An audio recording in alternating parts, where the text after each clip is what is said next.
Gurmuulee jaarmee tokkummaa baqattoota Oromoo Yaman jalatti argamtan sadarkaa adda addaatti gumaacha waraana bilisummaa Oromootiif oolu isin gootan hunda keessanuu irra deebinee maqaa fannaa mirtuu guutuutiin isin galateeffachuun barbaada.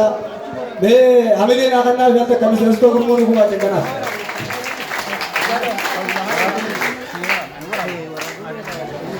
Kanatti haasuudhaan gumaacha addaa dameelee konyaa mirtuu guutuu jalatti argaman qabannee isin dhiyaannee jirra.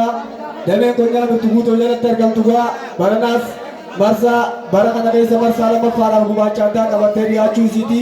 Hamileedhaan akka isin simattan abdii qaba. Kanatti haasinee gumaacha kana isin dhiyeessuudhaan isin faana turra. Gumaacha addaa dameelee konyaa mirtuu guutuu jalatti argaman keessaa dameen gurmuu qeerroo 200 fi riyaala Yamanii 40 nu arjoomanii mee hamileedhaan kannaafi.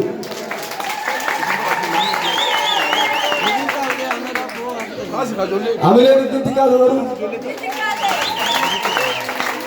kanatti haasuudhaan miseensota dameelee konyaa mirtuu guutuu jalatti argaman keessaa tokko qotaate damee gurmuu waboo 78 mee hamilee.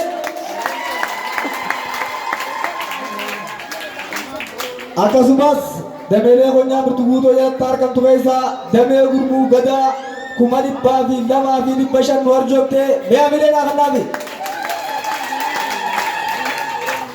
Xumura irrattis dameelee konyaa mirtuu guutuu jalatti argamtu keessaa tokko kan taate damee gurmuu sabaa 872 nu arjoomanii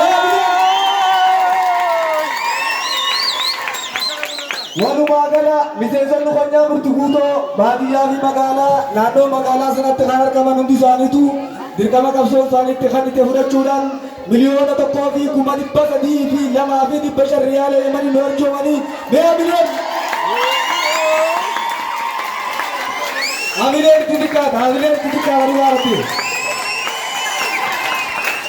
yeroo dabrees miliyoona 1,872,500 suurii nu arjoomanii har'aas odoo ifanneen jahin qabsoo isaaniitiif ifirra dabarsanii dargaggoonnummaan isin agartan kun maatii fi jiraachifachaa jireenya ulfaataa kana keessatti wareegamaan kana ga'u kana kannuun fakkeenya gaarii nuuf ta'anii jiranii irra deebitanii hamileedhaan konyaa mirtuu guutuu jirtu jirra mee hamileen jiranna